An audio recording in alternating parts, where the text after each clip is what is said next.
Career. They've had a pretty amazing 2023 so far.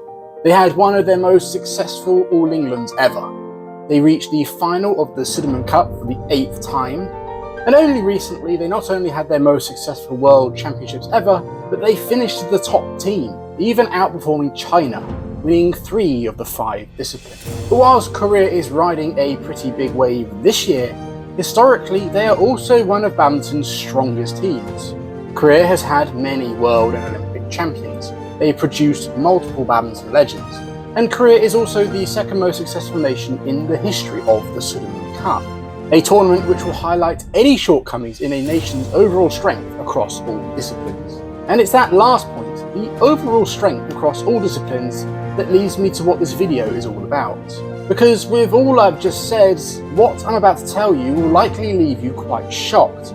And that's that in the men's singles discipline, at the time of writing, Korea only has one player inside the top 50 in the world.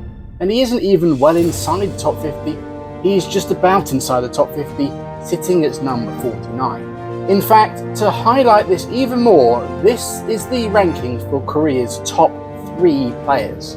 Now let's compare that against the top 5 nations in all of badminton. That is a pretty big discrepancy. What this also means is that at the top tier of tournaments on the BWF World Tour, where the top 32 players compete, Korea does not have any representation in the men's singles. In all other disciplines, they will have 3, 4, sometimes even 5 players or pairs. In the men's singles, absolutely 0. That, of course, begs the very obvious question: how the hell has this happened? How does a nation with such a rich badminton history, a nation that is the clear number 2 nation in the world right now, a nation that is seriously contending with the mighty China, a nation that has produced decades of legends, how does a nation like that have no top-level men's singles players?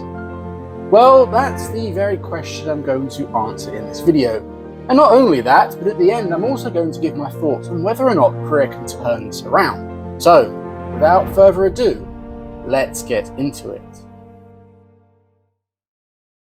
Now, I'm going to start my explanation of this whole situation in a rather weird way, with a statement that might seem like it questions the whole point of this video. But I want you to bear with me because I promise you it does have relevance to the answer, and I feel underpins a lot of the reasons I give later. Okay, here it goes. Korea has never been that strong in men's singles. Now, before you click off this video deeming it utterly pointless, or just straight up disagreeing with me, let me elaborate. Firstly, I'm not saying Korea has never had any great men's singles players. They certainly have. Park Sung-woo, Lee Hyun-il, Chung Sung-mo, Park Sun-wan, and Chon Wan-ho are 5 players who have all achieved some pretty amazing things in the men's singles discipline. No, what I am saying is that when compared with their other disciplines, Korea's achievements in the men's singles are by far the weakest. The best way for me to demonstrate this to you is by breaking out some stats. The All England, the World Championships, the Asian Games, and the Olympic Games. These 4 tournaments are considered the majors in badminton for all Asian players. Now, let's look at Korea's success at these 4 tournaments across all 5 disciplines. The All England Championships. Women's singles, 8 finalists with 4 champions. Women's doubles, 20 finalists with 13 champions.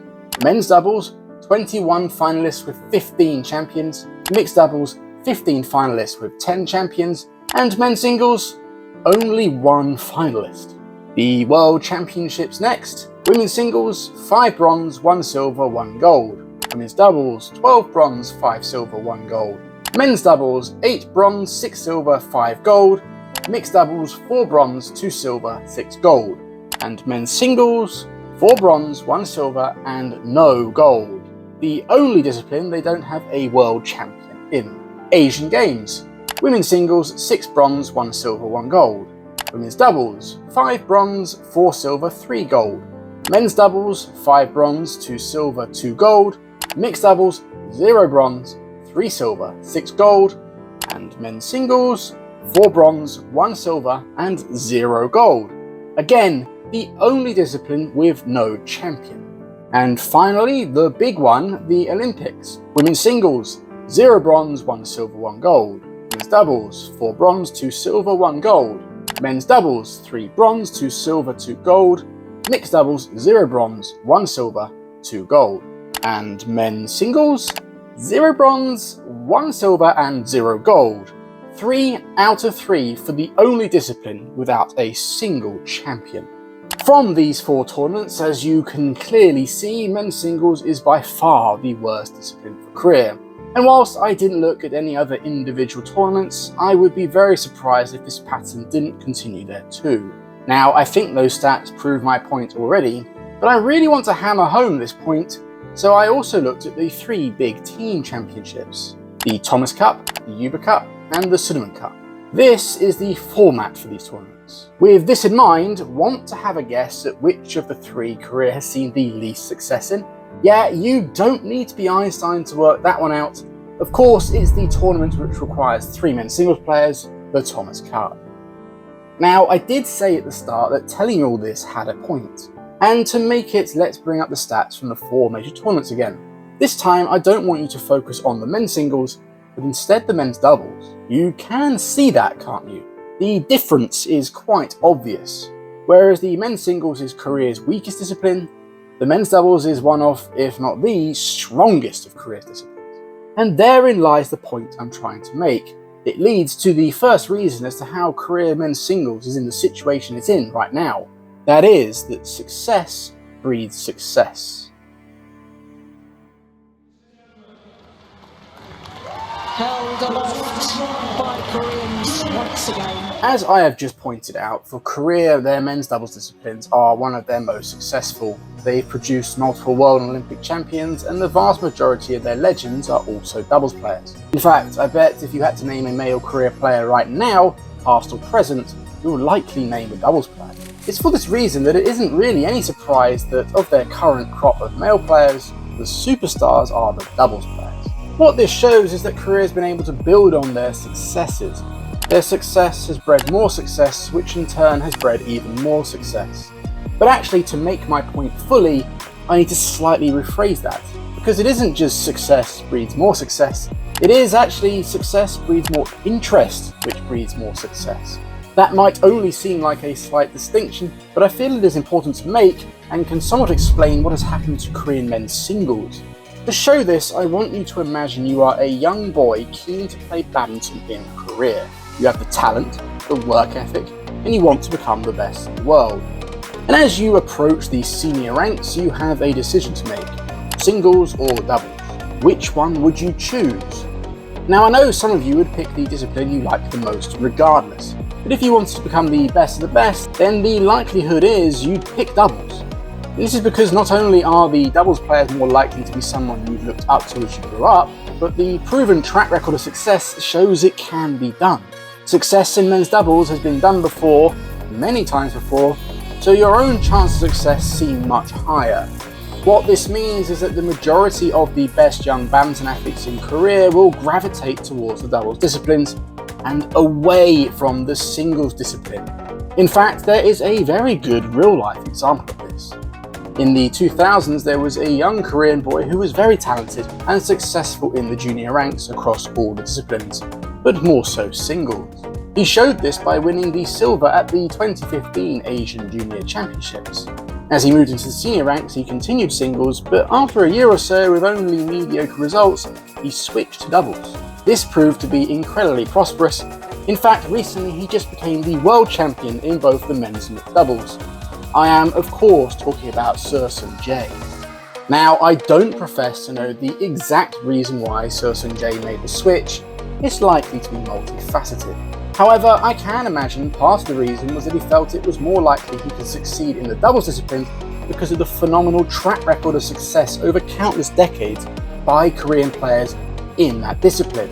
I hope I have made my point quite clear now. The sustained success of Korea's doubles players means there is more interest in becoming doubles players, attracting the best badminton athletes to doubles, which in turn creates more success, and as a byproduct does the opposite in singles, something which is exacerbated when there's a slump in men's singles talent like now. But this is just one of 2 reasons I have. It explains why less players will choose singles, but it does have a hole in it. Some of those players who will still choose singles will have talent and potential. So why isn't there even one who can make the top tier of tournaments these days? Well, that leads me nicely onto my other reason as to why Korean men's singles is struggling right now, but it is something a little bit out of their control. Like I've just said, success breeds more interest, which breeds more success. But for that to smoothly transition and work, it does require these successful stars to continue as the next generation comes up. It requires the former top stars to pave the way. And it's that Korea has done so well over the years in their men's doubles, as well as other disciplines like their women's doubles and mixed doubles. And if I'm honest, they did seem to have it in the men's singles too. It was on a smaller scale, but it was there. Park Sung-woo in the early to mid-90s paved the way for Lee Hyun-il, who then paved the way for Chong Seung-mo. Chong Seung-mo in turn paved the way for players like Park Sun-wan to emerge, who himself helped Chong Won-ho. The success breeds success is clear to see. But sadly, for Korea and their men's singles, in the 2010s they hit a speed bump or two. Park Sun-wan and more recently Chong Won-ho had both their careers ended rather abruptly after injuries, both happening at a time when they were either at the top of their game like Park Sun-wan, who suffered a wrist injury around 2011, and Chong Won-ho, who was on a real run of form, getting back to what I thought was his best form, rupturing his Achilles just before the pandemic, and although he has tried coming back, it has been to very little success. Both these injuries and subsequent retirements were felt by Korea, none more so than Chong Won-ho's, as it left a giant hole that it hasn't been able to fill since. Now, it wasn't as if Korea didn't have some potential to fill it. Jung Hook-jin certainly showed some promise. A player who was a little unconventional by Korean standards, but to me showed some potential to be good, until he sustained a leg injury in 2018, which put him out for 2 years. Then COVID hit, and well, whilst he is still Korea's top men's singles star today, at 28 years old, it's unlikely he'll fill that gap for Korea. And also in the late 2000s and 2010s, Korea had some real potential men's singles players who might have filled the gap but never materialised. Hong Ji-hoon and Hae Kwang-hee were both world junior champions, Hong in 2006 and Hae in 2013. But Hong Ji-hoon never really progressed once he hit the senior ranks, and Hae Kwang-hee, whilst he did have some great results in the last few seasons, with his most memorable being that Tokyo Olympic win over Kento Momota, he really hasn't delivered on his potential, with his current ranking right now way down at 198. The reason for this lack of development by both players, I'm not 100% sure. Whatever the reason though, some of Korea's biggest stars retiring quite suddenly, promising players getting injured, and their top juniors not transitioning, it has certainly played a part in leading Korea to their current men's singles situation. And when you add that to the other reason I've given, then to me it paints the full picture. Men's singles has always been the discipline where Korea has had the least success. On the other hand, their men's doubles has had the most success. This inevitably leads more of their talented and promising players wanting to become doubles players.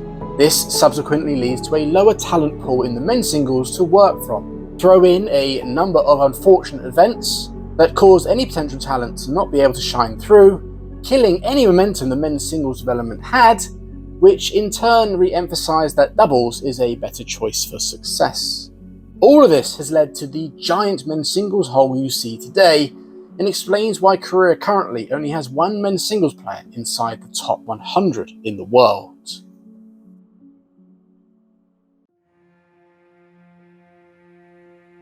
This is the current situation of Korean men's singles. Clear to see it doesn't make for positive reading, especially for a country that is currently ranked second in the world team rankings. And I've laid out what I feel are two very good reasons as to how this has happened, but it all leads to an obvious follow-up question. Can Korea turn this around? My short answer to that is yes. I say that because as a whole, Korea has rebuilt itself before. In 2017, following a year where they lost a number of their top stars, Korea remarkably won the Sudirman Cup, in what was the biggest surprise in the tournament's history. And the reason for that is they became the only team in history to win without having a single player who had not only never won a World or Olympic title, but had never been in a World or Olympic final.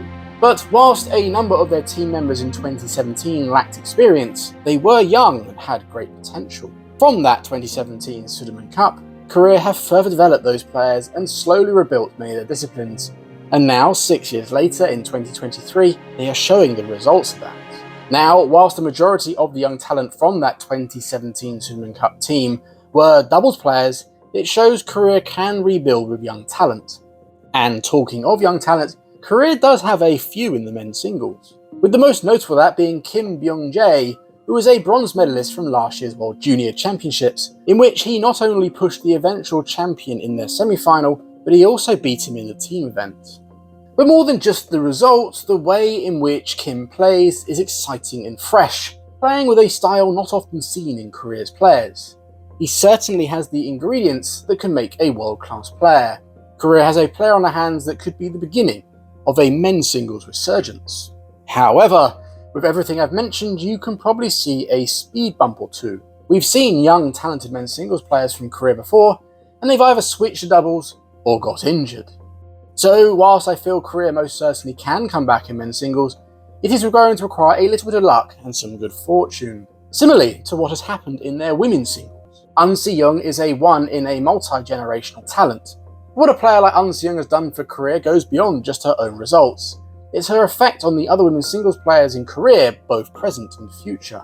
Korea now has a multitude of solid women's singles players below her, players like Kim Ga-eun and Sim Yoo-jin, who both played a huge role in Korea winning last year's Yuba Cup.